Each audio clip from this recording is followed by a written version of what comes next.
Bago nga pala tayo magsimula sa content natin, para sa ngayong araw na to, gusto ko lang sabihin sa inyo, lahat ng mga nagme-message sa akin na gustong mag-avail ng ID template or yung panggawa ng 1x1 or 2x2 template natin, na template natin sa Silhouette Studio, in-upload ko na siya dito sa rocket.ph. Kung gusto nyong mag-avail, nasa description ng video na to yung link para makapag-avail kayo neto. Ito yung mga nakapalagay dyan, merong pang 4R na settings, merong mga pang A4 na ginagamit natin. Napakadami kong nilagay dito, even pang mga rep magnet or mga calling cards na sukat, meron akong nilagay dyan. At without further ado, ang content natin ay manggagaling kay Justin Pasio. Shoutout sa'yo. Ito yung katanungan niya or ito yung magiging topic nga natin. Sabi niya dito, meron daw siyang dalawang printer, Epson 805 at Epson 18050. Parehas siyang 6 colors printer. At yung kanyang Epson 805 daw ay ginagamitan niya ng original Epson dye ink at ginagamit niya daw niya yon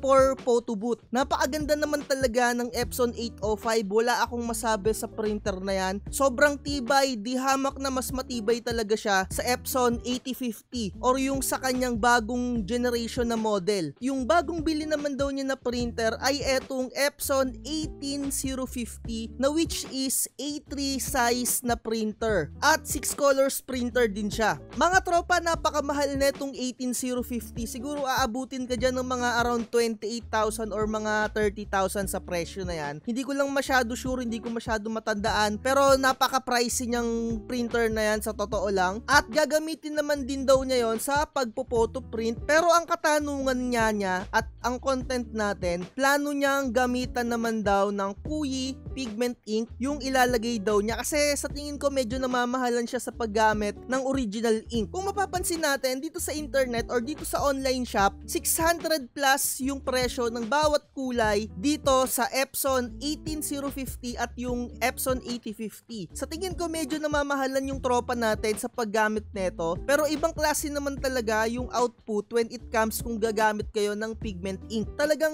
makukuha mo yung iba yung pagka-pushaw niya compare sa paggamit ng mga original ink. Yun nga lang, sa paggamit mga tropa ng original ink, talagang nakukuha mo yung kulay. And eto yung warning ko sa mga gagamit ng mga 6 colors printer, iba talaga yung output niya, as in ibang-iba para sa akin. Pero depende pa rin sa kakayahan ng mga mata mo kung kayang ma-distinguish yung pagkakaiba talaga nila. And sa paggamit ng mga 6 colors printer, even mga dye ink na original, meron din time na hindi mo nakukuha yung output niya or minsan talagang bright na bright yung kulay or minsan medyo may pagka-dark naman, pero at the same time naman, talagang iba yung quality using dye ink na original. Lalong-lalo na kung photo booth ka at ayaw mo nang mamroblema pagkadating sa mga color correction na tinatawag. At speaking of color correction, dito na papasok yung color correction nga mga tropa sa paggamit ng pigment ink. Hindi ko alam sa inyo or sa mga bagong gumagamit ng pigment ink kung alam nila yung color correction. Pero sa video na to, ituturo ko sa inyo kung ano yung isa sa mga cons ng paggamit ng pigment ink. Ito yung hindi mo ma-achieve talaga ng eksakto yung kulay. Merong time, as in merong time, pero mas madalas din talaga kapag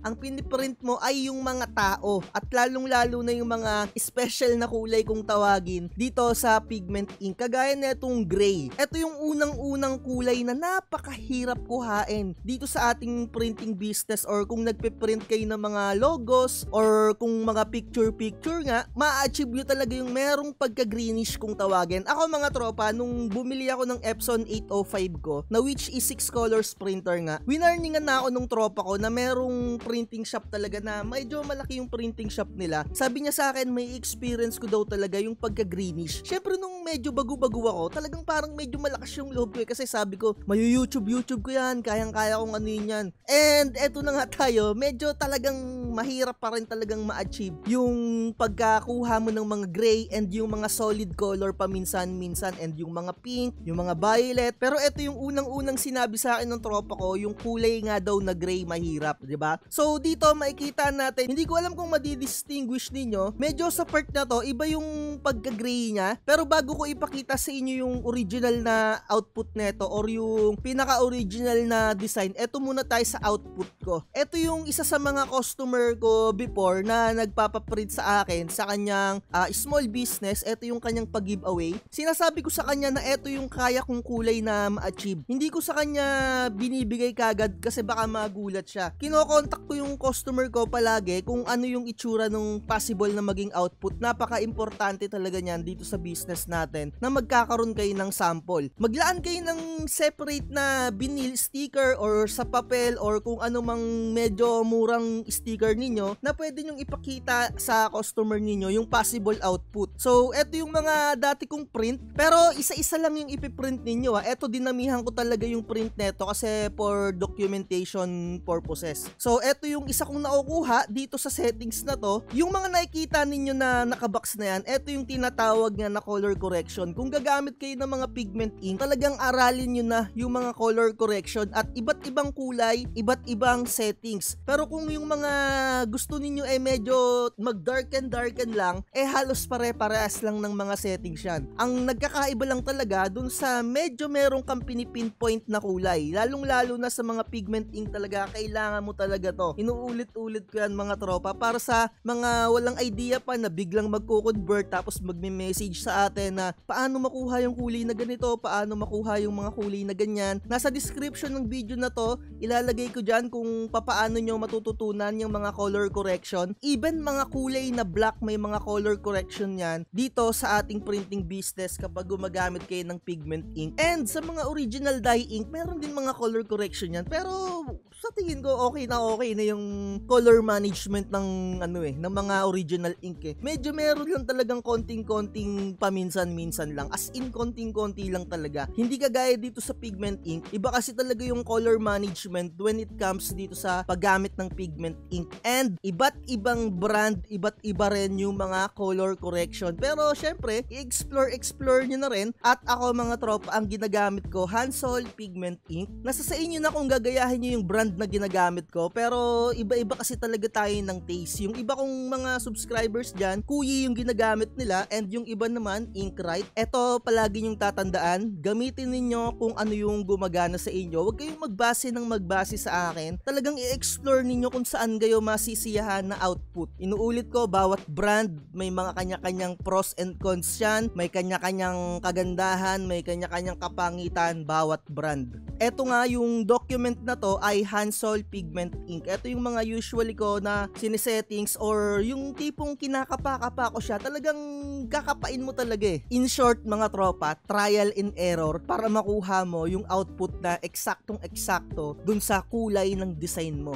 'Di ba? So scroll lang natin. And kung napapansin nyo medyo may pagkakaiba, eto nga yung tinatawag na merong pagka-greenish, yung pagka-gray na kulay niya. Wala akong maipakita sa inyo ng mga tao-tao na print medyo tinatamad ako Eto na lang yung ipapakita ko sa inyo. Pero talagang as in yung shading niya kapag nag-print kayo paminsan-minsan, depende kasi talaga sa structure ng kulay or yung detailed ng output ninyo or ng design ninyo kung papaano yung pagka-greenish niya, 'di ba? And eto na nga yung pinaka-original na design niya, ipapakita ko na. So eto yung pinaka-gray talaga nung design, 'di ba? So sinabihan ko na lang yung customer ko na which is tropa ko naman dito as in mga brotherhood ko dito. Sabi ko sa kanya, brother, hindi ko makuha yung pinaka-eksaktong kulay, ganito lang yung nakukuha kong kulay. Na which is nagkasundo naman kami at medyo nagandahan din siya. Kung makikita nyo dito, medyo maputla yung kulay niya or talagang parang, ewan ko, matingkad ata yung parang pinaka-term doon. Kasi naka-ultra glossy ako dito, 'di ba? So, syempre magbabari na rin or mag-iiba yung output dito. Ito ay scan copy lang. Pero napakaganda niyan dun sa pinaka-personal output niya. Wala na lang akong maipakita sa inyo na output Tinatamad akong i-scroll. Pero anyway, hindi naman nagkakalayo yung pinaka-output niyan. Nagkaroon lang ng mga guhit-guhit sa pag-scan. Ayan, ganyan yung itsura niya. Kaya kailangan nyo talaga na aralin or explore ninyo yung mga color correction. Eto mga tropa, sinasabi ko sa inyo to para magkaroon kayo ng idea sa paggamit gumagamit ng mga pigment ink. Kasi hindi lang yan basta-basta mga tropa, kasi meron pa rin mga maintenance din kung gagamit kayo ng mga pigment ink, lalong-lalo na yung mga ganitong printer medyo may pagkaselan siya. Ang ibig ko sabihin, yung mga bagong printer model or design, medyo meron talaga siyang pagkaselan, at nababasa-basa ko talagang sobrang dami na hindi tumatagal yung kanilang mga printer na mga bago, kagaya ng Epson 8050 at yung mga 18050. Sa susunod ibablogs ko sa inyo, hindi ko naman kayo tinatakot, kagaya nga ng sinabi ko sa inyo, kung ano yung gumagana sa inyo or hindi gumagana sa iba, malay ninyo, hindi nyo naman ma-experience yun. Pero ako, one thing for sure, kaya hindi pa ako talaga bumibili, kung sumusubaybay kayo dito sa channel ko, plano ko talagang bumili ng Epson 8050, kaso hesitant talaga ako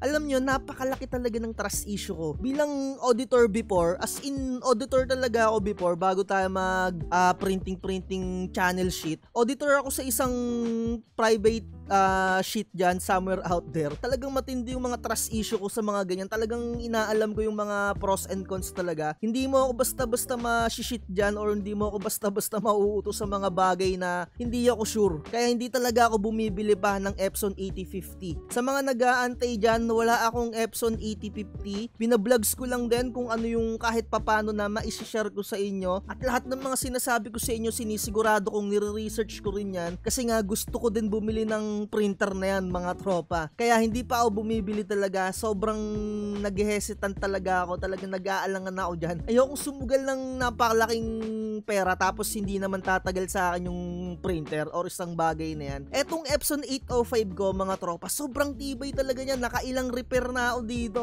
Syempre, ginagamit natin wear and tear ata yung parang pinaka-term doon. Syempre, kapag ginagamit mo, nasisira pa rin. Pero iba naman yung pagkasira ng ginagamit mo talaga. Na nakikita ko doon sa mga ibang vlogs naman talaga. Hindi talaga tumatagal yung mga bagong model ng mga printer. Pero anyway, medyo lumayo yung topic natin, pero kahit papano, connected pa rin sa mga printer na mga bagong model. So, ilalagay ko na lang mga tropa sa description. Ito agaya nito, black text color correction, and how to fix color gray, and mga tropa, yung mga kung papaano talaga mag-color correction. Iba't iba talaga yung mga settings dyan. Etong mga greenish fix color na to, parang ito lang yung pinaka-fundamentals Talagang kayo yung parang mag-explore, or meron tayong tinatawag na magpiprint kayo ng color swatches ata yung tawag doon. And personally, hindi ko pa nagagawa yun, kaya hindi ko ma-share sa inyo yung pagpiprint ng mga color swatch ata yung mga tawag. Yung tipong yung hilera-hilerang kulay na magkaka-color family para makuha mo yung pinaka-eksaktong kulay mo, nandun. Sa susunod, aralin ko muna kung paano ko siya magagamit or paano gawin. Personally, hindi ko talaga alam yon, pasensya na kayo. And kung alam nyo naman, sana maituro nyo rin sa akin. At kagaya nga ng mga sinasabi ko, hindi ako magaling sa larangan na to. Talagang sineshare ko lang sa inyo kahit papano na lahat ng mga sinasabi ko based on my experience talaga, 'di ba? So hindi rin ako gumagamit ng print pub dahil napaka-hassle ng print pub para sa akin. Naghahang yung aking system unit or etong computer ko, talagang naghahang siya. At saka napakalakas gumastos ng ink ng print pub kung gagamit kayo niyan mga tropa. Mas mabilis maubos yung ink ninyo. The more na mas matingkad yung kulay ng output ninyo, the more na mas mabilis maubos yung inyong mga ink. Sana tatandaan nyo yan. Yung mga tinatawag na mga pixel, mga ganyan, no? Agaya na ito, no? Mga 1080p, may mga ganyan-ganyan din dito sa mga output natin Parang 1440 na settings dun sa print pub. Basta may mga settings na gano'n na talagang papatingkadin mo, syempre mas mabilis maubos yung ink mo doon. Kaya hindi ako gumagamit noon, at saka naghahang talaga yung aking computer. So ayun lang, sana natutunan ninyo yung mga gagamit ng mga pigment ink dyan. Isipin yung maigi kung gagamit talaga kayo ng pigment ink, kasi may mga kaakibat na mga maintenance and may mga kaakibat na mga pangit na bagay kagaya nga nito mga color correction. Kung ipang photo print nyo mga tropa, sana mag-stay na lang kayo as dye ink. Kasi mga tropa, kung nakita ninyo yung output natin or yung vlogs ko nung nakaraan, iTech vinyl sticker using original ink dito sa ating video na to. 4 months na yung output natin at idinikit ko siya dito sa aking tumbler. halos wala pa rin pagbabago. Isipin nyo, nilalabahan ko siya, hinuhugasan ko siya, ginagamitan ko siya ng Joy, and paminsan ginagamitan ko talaga ng bareta kung nauubos yung Joy, 'di ba? Ayun lang, 'di ba? Doon lang tayo sa totoo, 4 months na to, and halos wala siyang pinagkaiba talaga. Konting-konti lang, sobrang minimal lang nung medyo pumutla lang siya ng konti. Kung i-rate natin yung percentage niya, siguro nasa 4/5 pa yung quality niya talaga. 4 months na yun, mga tropa, tsaka madikit pa rin. So ayun lang, okay naman talaga yung dye ink. Yun nga lang, medyo may kamahalan. At mga tropa, etong Epson 18050, pang mga studio printer na talaga yan, as in talagang pang magagandang quality na yan, pang mga photo printing talaga yan. And kung magpo-photo printing ka, magpresyo ka ng maganda, magpresyo ka ng tama para hindi ka malugi kasi napakamahal ng ink, ng mga original ink. So ayun lang, di ba? Yun ang pinakamahalaga, magpresyo ka ng tama and huwag kang magpapabarat dahil napakamahal ng printer na yan. Para hindi ka naman problema sa mga color correction and may experience ka naman na sa photo booth, stay as original ink ka na lang kung photo booth. Mas maganda talaga yung original ink pa rin when it comes sa mga print ng mga photos kasi hindi ka naman problema. Yun nga lang, when it comes sa mga longevity, masasabi natin wala talagang eksaktong araw or oras sa fading. Masasabi natin baka mga 4 years, 10 years, mga ganyan. Meron ng mga fading dyan. Syempre, napakatagal naman na yon, di ba? Ako, para sa akin, kung yung isa kong photo nagkakaroon ng fading, parang sa edad ko ngayon, parang mas natutuwa na rin ako sa mga ganun yung may parang discoloration. Parang vintage ba yung mga datingan, no? Ewan ko lang, no? Parang shit lang wig. Basta, kanya-kanya naman tayo na mga gusto. Pero, ayun lang dito na natin tapusin to. Sa mga gustong mag-avail ng mga templates natin, meron na akong in-upload dito sa rocket.ph at available pa rin yung ating one-time payment. Medyo nakasale tayo sa one-time payment natin. Hindi na kayo mamoroblema sa mga kailangan ninyong template, no? I-message nyo lang ako sa ating Facebook page para makapag-avail kayo habang nakasale yung ating one-time payment. So, eto na nga. Dito na natin tapusin. Medyo mahaba na yung vlogs natin. Like, share, and subscribe. Lagi ko sinasabi, huwag magpapauto. Bye-bye. Kitang puso'y dinaan sa promo. Huwag kang magpapauto, mag-isip ka sa pilian. Sa laro ng buhay, dama ang tampuhan. Di lahat ng nagpa-hype, siguradong totoo. Sarili